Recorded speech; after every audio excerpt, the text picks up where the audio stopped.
Hey and welcome. Hey Board Player, Senior Ed, or Jay Petriquin here with a full video review of Night in the Woods. I am a known defender of what commonly get called walking simulators. I think that it's perfectly valid to not be into a game solely centered around story if that's just not your cup of tea, but less valid to act as though that's the only possible perspective worth anyone's while. The walking simulator, for lack of a better term, has quickly become a genuine genre in its own regard, from the quintessential Gone Home to more abstract entries such as the Stanley Parable and the Beginner's Guide. As such, I want to put it out there that just like with any other genre, a lot of how I'm choosing to evaluate Night in the Woods comes from how well it does within the newly forming genre in which it finds itself. If you expected the type of review that might tear this adventure apart from being light on traditional gameplay, I hate to disappoint, but I plan to lodge what I see as the most fair critique possible. Night in the Woods is a story-first experience, and honestly one of the most utterly moving ones I can say I've experienced.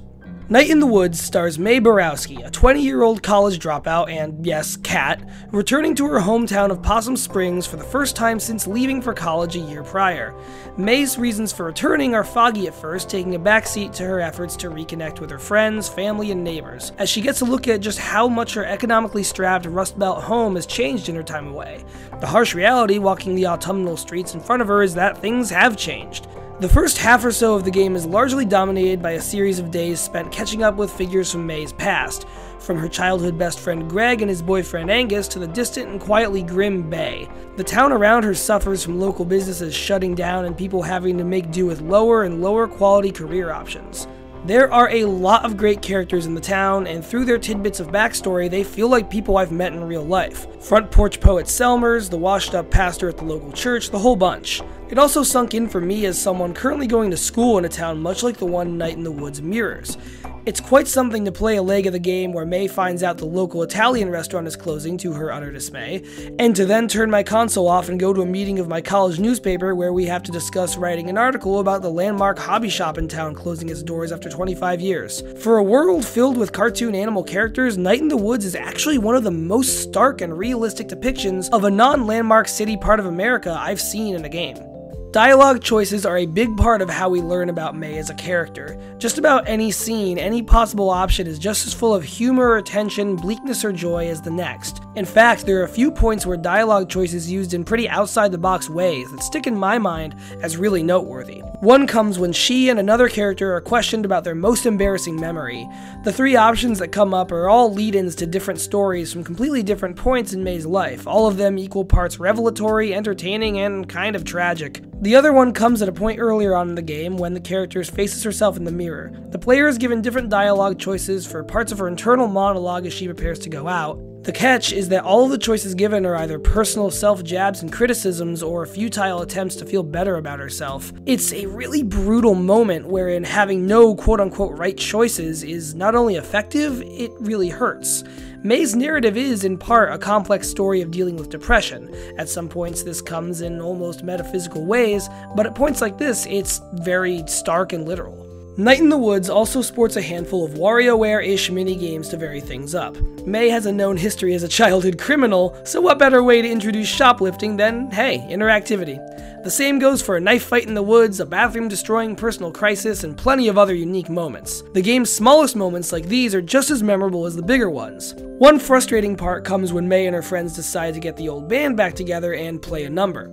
Each time the characters organize for band practice, the player has to stumble through a sort of poor man's Guitar Hero number, all of which are probably the game's weakest and most stressful points.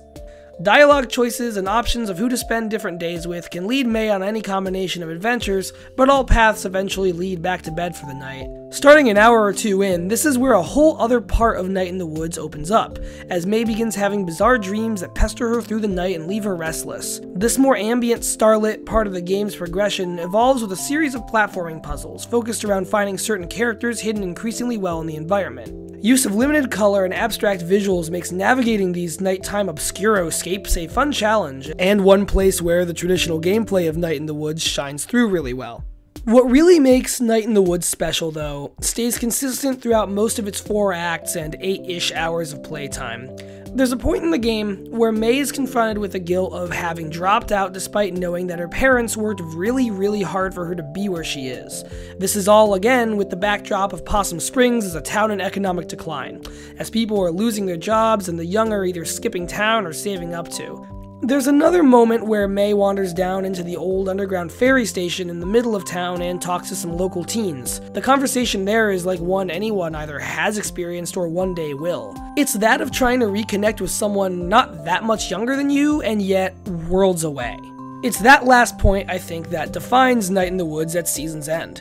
It reminds me a lot of the film The Graduate, 1967, classic film, and for good reason. The Graduate is essentially all about what it's like to have just graduated college only to be bombarded with everyone's expectations of your future, to the point where you have no space to breathe and think about that future for yourself. It's about someone who spends so much time having questions asked about him that he doesn't have time to think of answers, or even ask questions of his own other than, what do I do? Night in the Woods stars a dropout as opposed to a graduate and has a fair amount more to do with outgrowing childhood nostalgia, but in many ways it serves the same kind of purpose. Night in the Woods is about a character who, despite having felt drawn back to her home, is adrift. The story's latter half takes a more supernatural turn, culminating in what is ultimately a more out there but still close to home version of the same scenario. If only I could get more specific, but detail does beget spoilers. Night in the Woods is a story for an audience around the ages of its main characters. Whether you're a college dropout like May, a recent graduate, or an imminent one such as myself, or someone fresh to college or anticipating starting soon, this is kind of a narrative for you. Night in the Woods shows us just how turbulent the struggle is to find personal agency when, just by virtue of one's own age and status and the world around them, they are constantly shunned or put down for not meeting the expectations of others.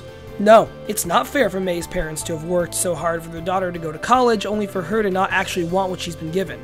And no, it's not easy for her to admit that things didn't work out, or to accept that her friends have moved on without her in a lot of ways. No, it's not easy to be shown how small you are in the grand scheme of things, whether as a student, a kid, a parent, a teacher, or something dark and sinister lurking at the edge of town. But it is real. I've lived it. I've seen others live it too. We all have. And in that way, with the only occasional hiccup caused by gameplay-centric flaws, Night in the Woods succeeds over and over again at what it sets out to do. It's okay to not have all the answers. Night in the Woods reminds us that leaving room to question things also gives us room to grow.